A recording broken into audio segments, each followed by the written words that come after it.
నూతన మార్గములను నడిపించుటకు నూతన కార్యములు నా ఎడల చేసితివే.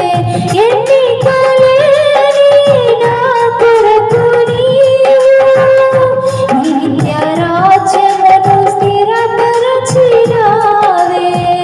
ఎన్నికలేని నా కొరకు నీవు నిత్య